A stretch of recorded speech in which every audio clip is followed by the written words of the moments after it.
నమస్తే, welcome to Ayushman భవ. మీరు స్కోలియోసిస్ వ్యాధితో బాధపడుతున్నారా? స్కోలియోసిస్ అంటే ఏంటి? దాని లక్షణాలు ఎలా ఉంటాయి?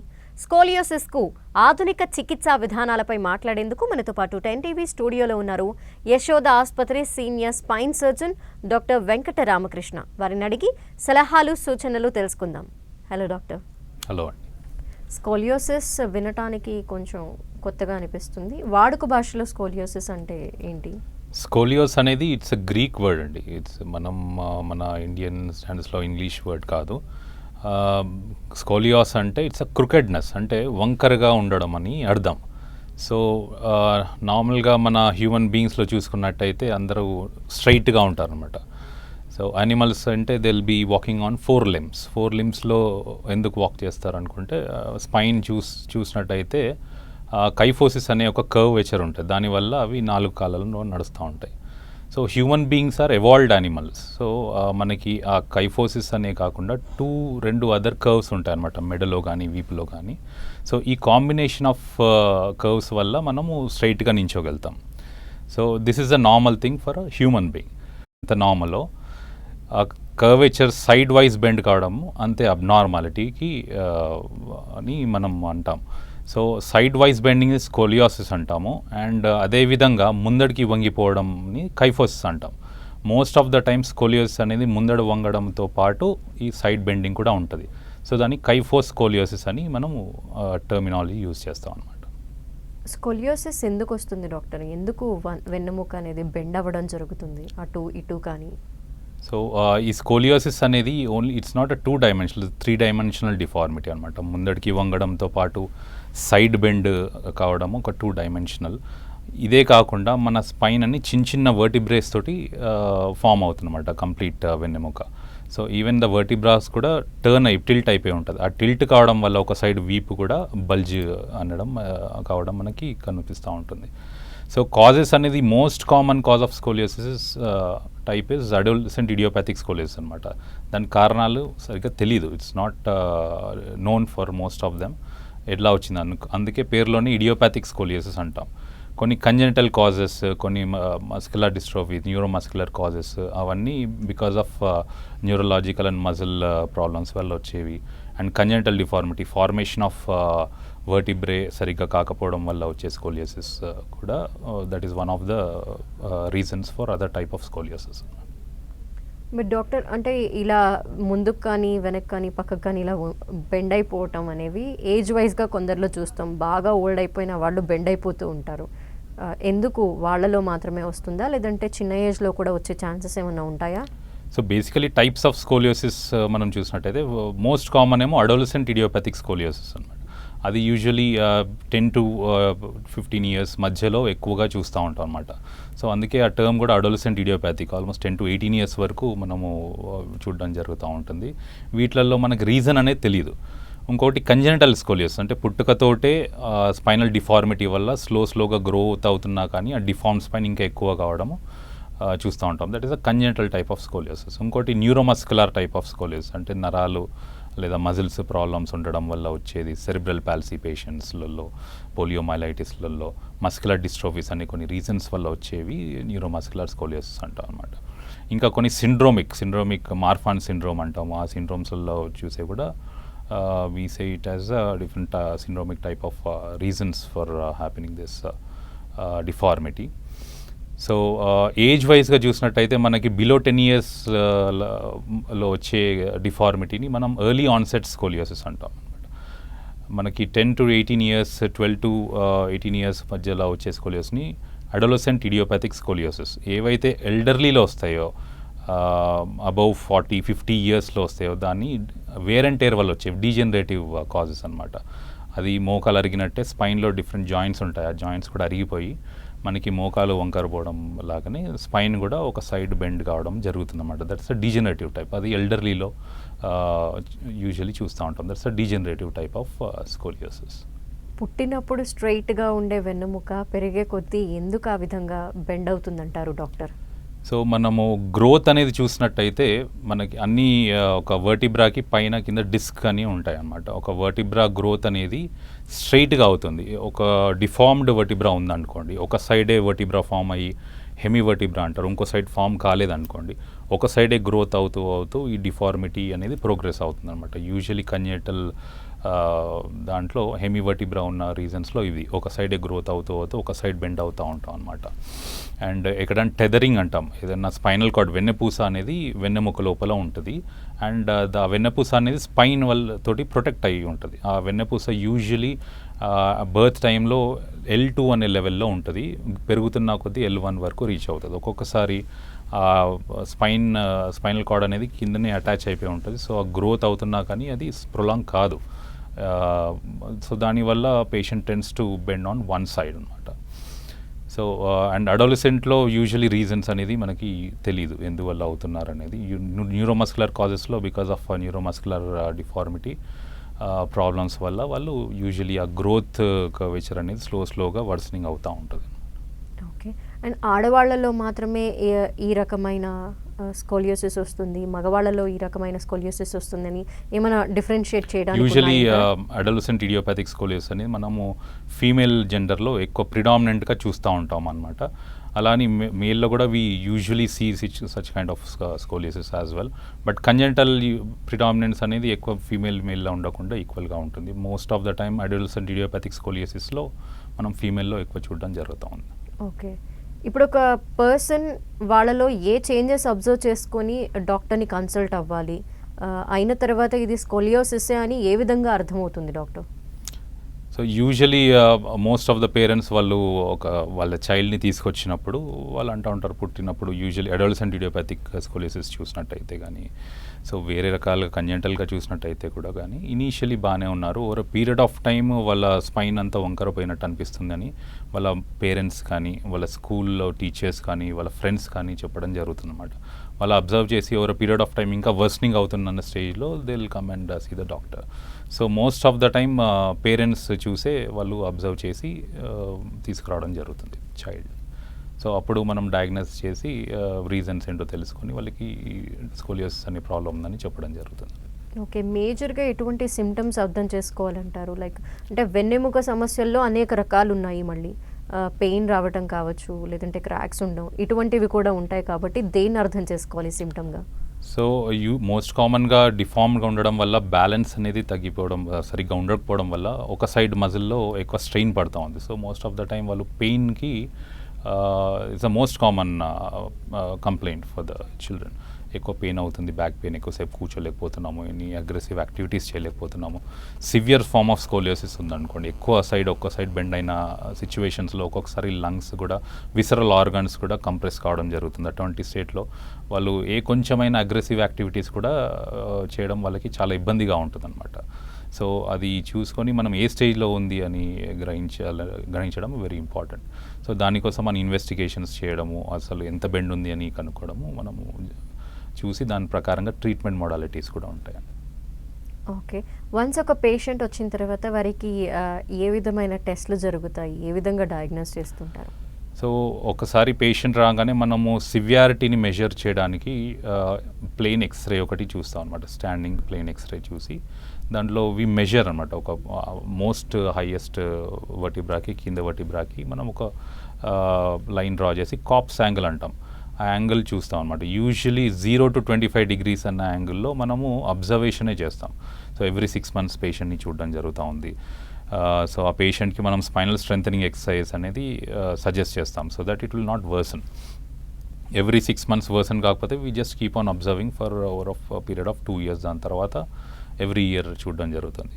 ఇన్ కేస్ వర్సనింగ్ అయిందనుకోండి, then will have to go for the other modalities. ఒక 25 degrees నుండి 40 degrees వరకు ఉందనుకోండి, వాళ్ళకి బ్రేసింగ్ అని చెప్తాం అనమాట.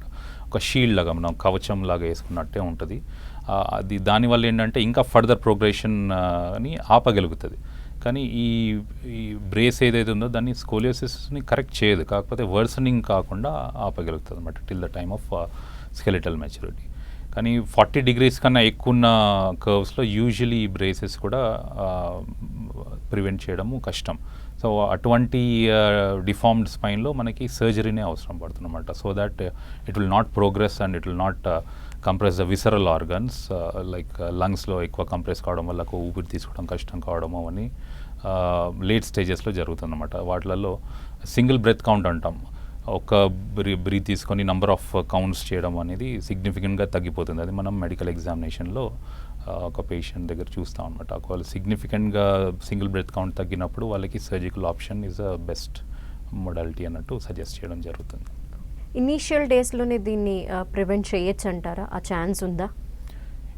కర్వ్ మనము కేటగరైజ్ చేసుకున్నట్టు ఎర్లీ 0 to 25 degrees కర్వ్ ఉన్నప్పుడు అండ్ 40 degrees బిలో ఉన్నప్పుడు డెఫినెట్లీ మనము ఫర్దర్ వర్సనింగ్ కాకుండా ప్రివెంట్ చేయడము డెఫినెట్లీ బ్రేసెస్ వల్ల ఒక point of to some extent we can prevent it.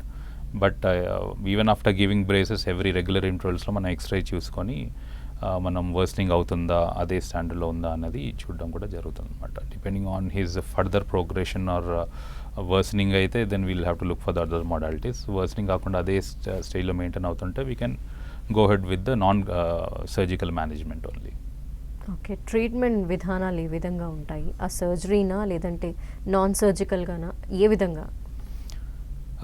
ఇప్పుడు అడోలసెంట్ ఇడియోపతిక్ స్కోలియోసిస్ చూసినట్టయితే మనం యాంగిల్ డిగ్రీ కాప్స్ యాంగిల్ మీద వీసి ఒకవేళ if it is more than 40 degrees surgical management is the right option. ఆ సర్జికల్ మేనేజ్మెంట్కి వెళ్ళే ముందు కూడా will see what type of scoliosis it is. అంటే కంజెంటల్ వల్ల, అంటే డిఫార్మ్డ్ వర్టిబ్రా వల్ల వచ్చిందా, హెమీ వర్టిబ్రా వల్ల వచ్చిందా, లేదా టెదరింగ్ అంటే స్పైన్ వెన్నపూస ఒక దగ్గర ఇరుక్కోవడం వల్ల అది గ్రోత్ని ప్రివెంట్ చేయడం వల్ల వచ్చే కర్వ్, లేకపోతే న్యూరోమస్కులర్ కాజెస్ ఏమైనా ఉన్నాయి, అన్ని కాజెస్ రూల్ అవుట్ చేసుకున్న తర్వాత then we'll have to plan for the management.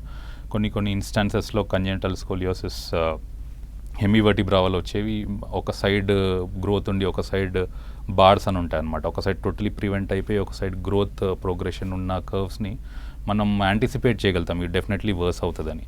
అటువంటి స్టేజ్లో మనం ఇనిషియల్ స్టేజెస్లోనే సర్జరీ చేసి కరెక్ట్ చేయడం వల్ల మనం ఎక్కువ డిఫార్మ్ అయిన స్పైన్ని కరెక్ట్ చేయడం అనేది ప్రివెంట్ చేయగలుగుతాం. మనం ఎంత డిఫార్మ్ అవుతే కరెక్ట్ చేయడం కూడా అంత కష్టం అవుతుంది అండ్ రిస్క్ ఫ్యాక్టర్స్ కూడా అంతే పెరుగుతూ ఉంటాయి. కాబట్టి ఎర్లీ స్టేజ్లో డిటెక్ట్ చేయడం it's always better. Okay, surgical method అంటే ఏ విధంగా ఉంటుంది డాక్టర్? ఏం చేస్తారు? సర్జికల్ మొడాలిటీస్ ఇప్పుడు చాలా అడ్వాన్స్మెంట్ పెరిగింది. ఇంతకుముందు సర్జరీ కాకుండా దే యూస్ టు కాస్ట్ అనమాట, కాస్ట్ వేసి ఉండేవాళ్ళు. ఇప్పుడు సర్జరీస్లలో what we do is screws and rods with laminar wires కానీ టేప్స్ కానీ అండ్ హుక్స్ కానీ డిఫరెంట్ మొడాలిటీస్ వస్తాయి. ఎందుకంటే మనకు ప్రతి దగ్గర స్క్రూస్ అయ్యేసే అవకాశం ఉండకపోవచ్చు, ఎందుకంటే it's a deformed spine, it's not a normal spine. కాబట్టి we use all the armamentariums and ఏది బెస్ట్ సూట్ అవుతుందో అది మనము వాడి will have to correct the curve. So ఈ కర్వ్ కొన్ని రిజిడ్ ఉంటాయి. అట్లాంటి రిజిడ్ కర్వ్స్లలో sometimes will have to do osteotomy, అంటే కొంత బోన్ తీసి కరెక్ట్ చేయడం కూడా జరుగుతుంది అనమాట. సో ఎర్లీ ఇప్పుడు యూజువలీ 10 years లోపల ఉన్న పేషెంట్స్ని చూసినట్టయితే కొంతమందికి ట్రై రేడియేట్ కార్టిలేజ్ కానీ కొన్ని గ్రోత్ ఇండికేటర్స్ అవన్నీ చూస్తూ ఉన్నారు. దానికన్నా ముందే ఈ కర్వ్ వచ్చి వాళ్ళకి సర్జరీ అవసరం పడే సిచ్యువేషన్స్లో what we use is growth rods use చేస్తాం అనమాట. వాళ్ళ పెరుగుతున్న కొద్దీ ఆ రాడ్స్ కూడా we can expand so that వాళ్ళ గ్రోత్ అనేది హ్యాంపర్ కాకుండా ప్రివెంట్ చేస్తూ ఉంది. సో వాళ్ళు గ్రోత్ అవుతున్నా కానీ ఈ రాడ్స్ కూడా స్లోగా we can expand for every 6 months or 1 year period with small incision. కొన్ని advancement growth rods magnetic rods అని వస్తాయి అన్నమాట. దాంట్లో మనం ఓపెన్ కూడా చేయని అవసరం లేదు. ఫర్ ఎవ్రీ 6 months ఆ గ్రోత్ని బట్టి మనం ఎక్స్పాండ్ చేసుకుంటూ బయట నుండే we have a machine to expand the rods according to the patients growth. So definitive fixation usually that will happen when the age is more than 13 years. Triradiate cartilage fuse కావడం వల్ల research sign అని కొన్ని indicators ఉంటాయి. అవి చూసుకొని వాళ్ళు fit అయినప్పుడు మనము డెఫినెటివ్ ఫిక్సేషన్ అనేది చేయడం జరుగుతుంది. ఓకే, పెద్ద ఏజ్ వాళ్ళల్లో సర్జికల్ ఆప్షన్ వెళ్ళొచ్చు అంటారా, లేదంటే ఇంకేదన్నా మెథడ్స్ ఉన్నాయంటారా? యూజువలీ డీజనరేటివ్ స్కోలియోసిస్ అనేది it's not so important to correct. ఎందుకంటే మనము డిజనరేటివ్ చూసే టైంకే patient will around 60 or 65 more than ఆ ఏజ్లో ఉంటారు. అటువంటి రీజన్స్లలో బోన్ క్వాలిటీ అనేది అంత బాగుండదు. Even if you want to correct it, screws loosening కావడము అవన్నీ ప్రాబ్లమ్స్ వస్తాయి అన్నమాట. బట్ ఆ పేషెంట్కి నిజంగానే స్కోలియోసిస్ సర్జరీ అవసరం ఉన్నది సిమ్టమ్స్ బట్టే మనం డిసైడ్ చేయగలుగుతాం. If the patient is having significant symptoms because of the deformity of spine, then we'll go ahead with surgery. General radicular pain అంటాం, నరం ఒత్తిడి వల్లనే పెయిన్ కలగడం వల్ల, అంటే అందుకే we have to understand what the patient wants. ఒక curve ఉంది కదా కరెక్ట్ చేయడమే కాదు, ఎస్పెషలీ డిజనరేటివ్ దాంట్లో. సో వాళ్ళకి ఓన్లీ రాడికులర్ సిమ్టమ్స్ ఉంటే we just decompress the nerve root. వాళ్ళకి వాళ్ళ సిమ్టమ్స్ రిలీవ్ చేయడం అనేది important, not just correcting the curve at in degenerative cases. So కొన్ని సిగ్నిఫికెంట్ బ్యాక్ పెయిన్ వాళ్ళు టాలరేట్ చేయలేరు అన్న బ్యాక్ పెయిన్ సిచ్యువేషన్స్ ఉన్నప్పుడు yes we do sometimes correct the degenerative scoliosis also. Okay, ఏదైనా complications ఉంటాయంటారా surgical మెథడ్స్లో doctor? Usually any deformity కానీ ఇటువంటి సిచ్యువేషన్స్లలో మనకి ప్రీ ఆపరేటివ్ సర్జికల్ ప్లానింగ్ అనేది చాలా ఇంపార్టెంట్. వితౌట్ ప్రాపర్ ప్లానింగ్ మనం directly we should not jump into the surgery. So any correction అయ్యేటప్పుడు టెదరింగ్ ఉందనుకోండి, ఫస్ట్ టెదరింగ్ రిలీజ్ చేసుకోవడం అనేది ఇంపార్టెంట్. ఆ రిలీజ్ చేసుకోకుండా డైరెక్ట్ కరెక్షన్ చేసినట్టు అయితే ఒక్కొక్కసారి న్యూరలాజికల్ వీక్నెస్ వచ్చే ఛాన్స్ ఉంటాయి. So we'll have to thoroughly understand the patient as to what he needs. ఒక్కొక్కసారి డీటెదరింగ్ కానీ డయాస్టోమ్ అంటారు అన్నమాట, ఒక స్పైన్లో అబ్నార్మాలిటీ వల్ల ఒక దగ్గర స్ప్లిట్ కార్డ్ మాడల్ ఫార్మేషన్ లాగా వస్తుంది. అది కరెక్ట్ చేసుకున్నాక నెక్స్ట్ స్టేజ్లో కరెక్ట్ చేయడం జరుగుతుంది అనమాట. So pre operative planning proper ఉండడం వల్ల ఏదైతే కాంప్లికేషన్స్ యాంటిసిపేట్ చేస్తున్నామో సిగ్నిఫికెంట్గా తగ్గుతుంది. Not only that, now we have advanced modalities like neuro monitoring అనమాట. Every stage of surgery we know what's happening with the nerve root or the spinal cord. So ప్రతి స్టేజ్లో మనకు ఒక గైడెన్స్ లాగా ఉంటుంది అనమాట. So the using neuro monitorings complications associated with the correction of spinal deformity has significantly come down. Even the high end curves కానీ ఎక్కువ 100 degrees curves కూడా కరెక్ట్ చేసే అవకాశం ఉంటుంది because of this kind of reassurance from tool called as neuro monitoring.